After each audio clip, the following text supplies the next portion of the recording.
Let's begin section 3.4, using the quadratic formula. Something that you should have seen before, especially in Algebra 1. And the quadratic formula is an equation used to find the x-intercepts, or the zeros. So what we're trying to, with that long equation, x equals negative b plus or minus b squared minus 4ac, the square root of that, all over 2a, we're able to figure out where the actual equation or the function crosses the x-intercept. We'll take a look at the equation when we scroll down in just a second. Our next term right here is the discriminant, which is b squared minus 4ac. Now, I've talked about the discriminant quite a bit already throughout this school year and even in this chapter already. Remember, the discriminant, if you ever forget, well, hopefully you remember the quadratic formula, and it is the part underneath the radical, the b squared minus 4ac. If you plug a, b, and c into the equation, or that part, and once again you get a positive number, then that means you have two real solutions. If you end up equaling 0, then that means you have one real solution. And if that b squared minus 4ac equals a negative number, then now what we say is you have two imaginary solutions. Let's take a look now at this quadratic formula. So in the quadratic formula here, we have the equation that you should memorize. It's going to be a useful equation, possibly even on the SAT, PSATs. That is an equation that they do not give you. Now, one of the things right here that's important is when I want to figure out what is A, B, and C, you need to take an equation and have it set equal to 0, okay, like what you see here. All right, so make it equal to 0.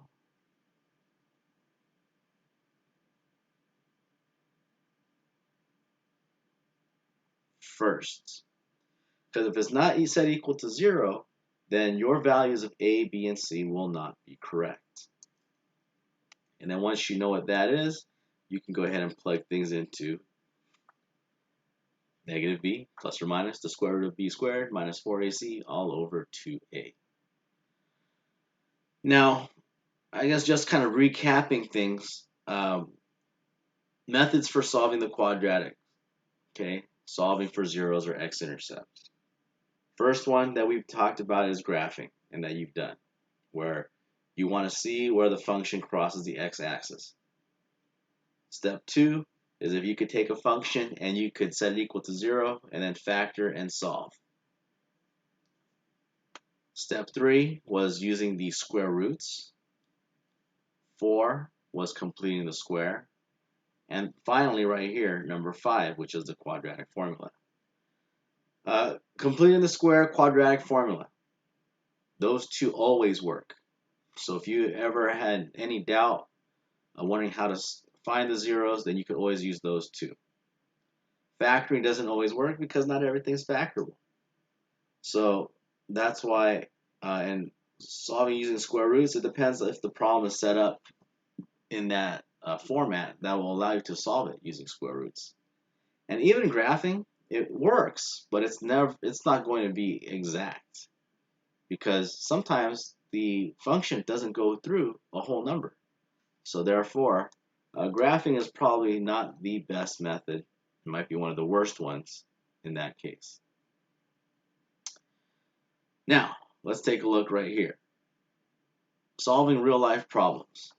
Now, in the real-life problems that we've been looking at, hopefully you realize that they all have something in common in those equations, and that's this negative 16t squared or negative 16x squared. So remember, the negative 16 will tell us 1, it's going to be a vertical stretch, and 2, the parabola is facing downwards. So it makes sense that when an object is going up and coming back down. Now, the first one right here says is used when an object is dropped. So negative 16t plus h sub 0 is used when an object is dropped. When you see in science or in mathematics, you see something like this where you have a subscript of 0. that tells you its initial something. Whether it's the initial height in this instance, or in the second one right there, let me go ahead, we have initial height, or in this, v sub 0 ends up being initial velocity. So whenever you see a sub 0, it means it's the starting. Okay? And so the bottom equation right there is used when the object is launched or thrown, meaning you're throwing the object or something is pushing it out like a rocket. Okay? And that would be initial object launched or thrown. When something is dropped, you have it up in the air and it's going straight down. So you're going to have to be able to read a question and determine which of these do I use.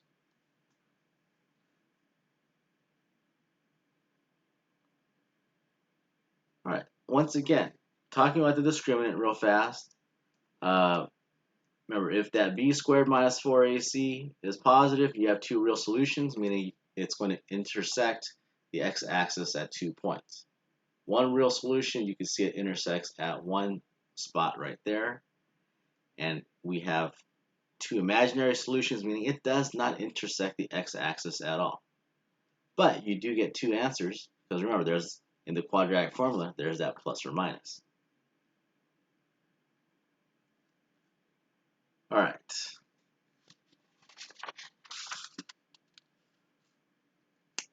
Let's take a look right here to start off with at number 1. And let's go ahead and solve this using the quadratic formula. So I want to start, figure out, well, what is A, B, and C? A is 1, right? That's right here in front of the exponent. B is -4 next to the x itself. And then C is the constant, which is 3. And don't forget, that C term in a quadratic is your, and I hope you said it, your y-intercept. All right, so now that we have all this down, remember we got x is equal to -b plus or minus square root b squared minus 4ac all over 2a. When you solve these problems, use parentheses. We got negative, and then we got, for b, we'll put -4. I've got plus or minus the square root b squared minus 4 times a times c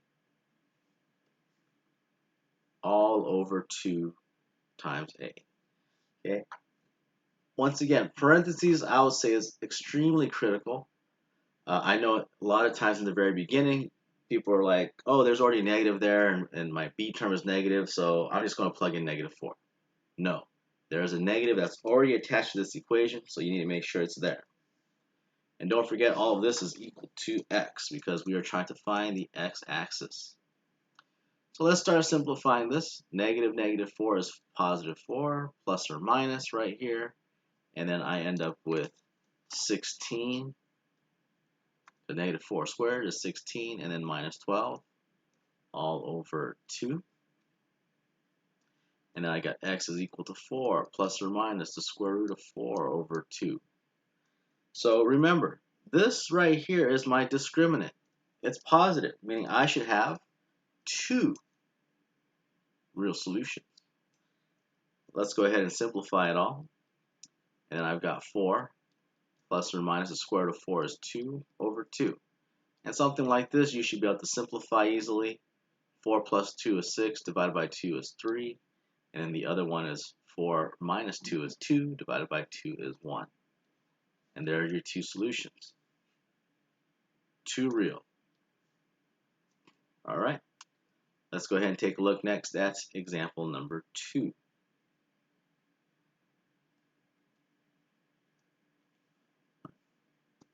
A is 1, B is 4, C is 6. All I'm going to do is start plugging things into our equation.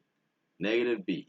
So we got -4 plus or minus the square root of 4 squared minus 4 times A times C all over 2 times A. All right. So we start simplifying. I got negative 4 plus or minus. 4 squared is 16. Then we got minus 24 all over 2. Looks like we're going to have some bad news here because now I end up with 16 minus 24, which is negative 8. So what this tells me, remember, if this number or our discriminant is negative, that means we have two imaginary solutions. All right, so we're going to have to simplify this out. So we got negative 4 plus or minus, and we can go ahead and simplify the square root of negative 8 as plus or minus. We can go ahead and say right here 2i rad 2, right? Once again, why? Because I could have negative 4 times 2 to get me negative 8. Perfect square factors. We have 4 and 2. If I attach a negative to the 4, then that'll give me my imaginary number. And then we'll put this all over 2. Let me reiterate this one more time right here. When we're dividing, I can simplify this because I can divide both parts, the negative 4 and the 2i. I can divide both of it by 2. Because remember, essentially, you have to divide both of these out evenly, like so, in order for us to simplify. And this right here becomes negative 2 plus or minus I rad 2. And those are your two imaginary solutions. What I see way too often is students just putting negative 2 plus or minus 2i rad 2. They forget the fact that this 2, we're dividing this whole entire, these two terms by 2. So make sure that that happens so you don't miss the problem completely. So we did all that right there. Let's go ahead and move along. Now, it says solve the equation using the quadratic formula. We did that. You should be good to go. All right. Don't forget, you got to make sure that you set the equation equal to 0 so that you can do that. Like on number 2, if you try solving that as is, it is not going to work. Don't forget, set your equation equal to 0 before using the quadratic formula. All right. Hopefully that's clear, and can't say it any more time, or I can repeat myself, but I'm trying to drill that home now. Let's take a look next up at number 4 then. We've taken a look at several. When we took a look at the first two problems, I mentioned a discriminant, but number 4 it just says find the discriminant and then describe the number and type of solutions. Okay, so all we're trying to do right here is find the discriminant, which is, remember, part of your quadratic formula, which is b squared minus 4ac. Let's take a look at number 4. That one's a little bit different than the others. Right here, a is equal to 1, b is equal to 34, c is equal to 289. All right, just like that. So let's plug things in right here. We got 34 squared minus 4 times a times c. And all I care about is the outcome of this right here, positive, negative, or 0. 34 squared, 1,156. Negative 4 times 1 times 289, 1,156. So my discriminant is 0. This equals 0. What does 0 mean? We have one real solution. Okay? And there you go. Think about it this way. Why is it one real solution? Because in the quadratic formula, remember, this part is plus or minus the square root of 0. the square root of 0 is 0. So whatever you add plus 0 and whatever you add or whatever you have number minus 0, you're going to get the same thing, meaning one answer. Also meaning that if you were to solve this out, this is actually a binomial square. Okay, if you think about it that way. So this part should be pretty straightforward, finding the discriminant. The last part, we have word problems, or story problems as they say. So this one, a baseball player hits a foul ball straight up in the air from a height of 4 feet off the ground with an initial velocity of 85. So if you think about it, or let's draw our stuff out to try to help us. And there we go. We got ourselves an axis. Remember, it's going to be, our parabola is going to go up and then down. So a baseball player hit a foul ball straight up into the air, 4 feet off the ground. So hopefully we realize that h would be our y-axis. Along our x-axis, that would be time. Now think about it this way. Remember, we have an equation, right? And in our equation, it's either a ball being dropped from air or it's being launched or thrown. So right here, we realize that I know this ball's not being dropped. It is being launched from the bat, right? After it hits that bat, it's just shooting off. They talk about initial velocity. One of the equations doesn't even have initial velocity. So we look right here. This is the equation we're going to use. H is equal to, and being height, negative 16 t squared plus v sub 0 t plus h sub 0. So we have to determine what are some things that we could see here. I've got 4 feet off the ground is when it was hit. So if we think about it right here, let's just say that this is where the ball was hit, right? The person is right there and the ball is hit. That's where 4 feet is.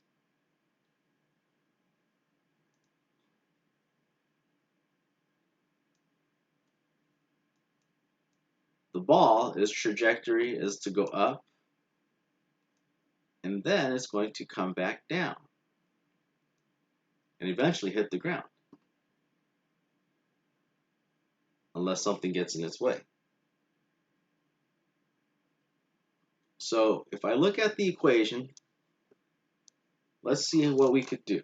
We have to write this quadratic function. Well, the height of the ball is equal to negative 16 times squared. This right here, this negative 16 is never going to change. It's always going to be the same. Just one of those physics type things. Maybe when you get to physics, you'll figure it out. The next part is initial velocity, v sub 0. And if I look right here, they even use that term in the problem. Initial velocity of 85 feet per second. So I'm going to go ahead and put right here plus 85. And then we don't know the time, so let's go ahead and put 85t. The last thing is 4 feet off the ground. So let's go ahead right here. I want to go ahead and put plus 4. H sub 0, initial height. And think about it. If I have my axis right here, when the ball is hit, that's where it's starting.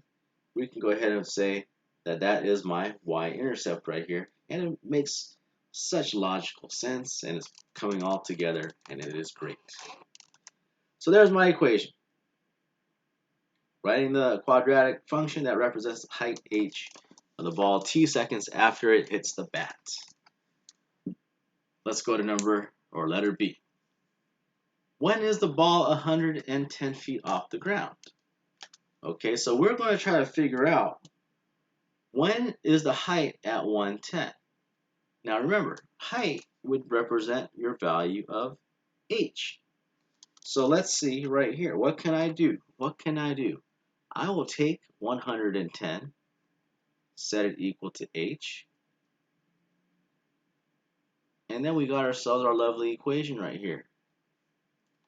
And then we can go ahead and plug things in and solve it out.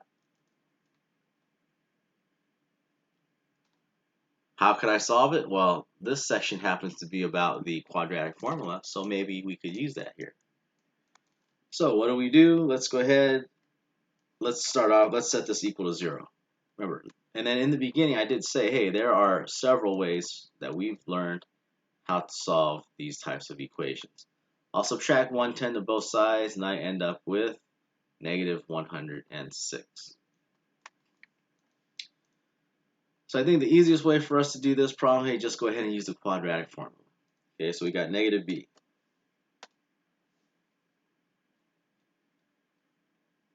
So actually, let's go ahead and just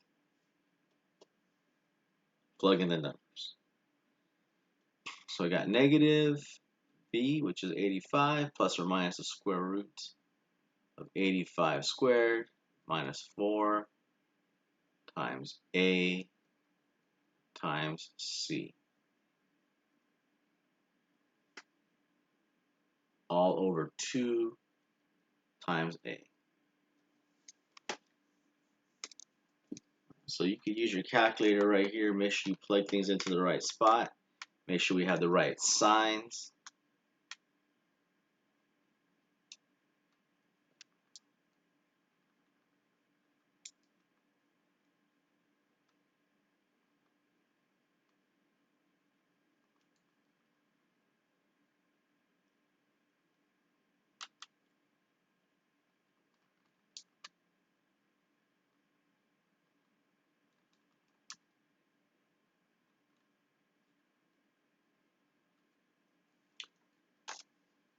So it looks like right here I am getting negative 85 plus or minus the square root of 441 all over negative 32. All right, so let's see. If I take negative 85 and I add square root of 441, divide that by negative 32, I end up with 2.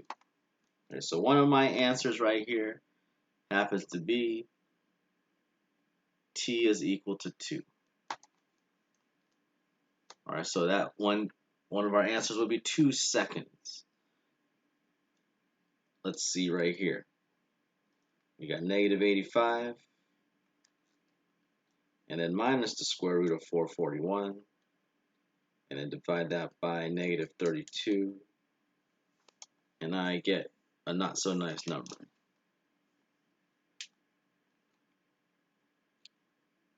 Let's see right here. 106 negative 32, and that's approximately like 3.3 seconds. So what they're saying, and hopefully you realize it makes sense, because they're saying when is it going to hit 110 feet again? Well, what they're saying is this is 4 feet, probably way up here. This is probably not to scale, but I can say that this probably right there is 110 feet. Right, and it's going to cross this, or it's going to reach 110 feet 2 different times, because remember, the ball is going to go up. It'll probably continue to go up because it hasn't reached the maximum and then come back down at that same spot. And that's why it's able to be at 110 feet at 2 different locations. All right, so there's that piece right there.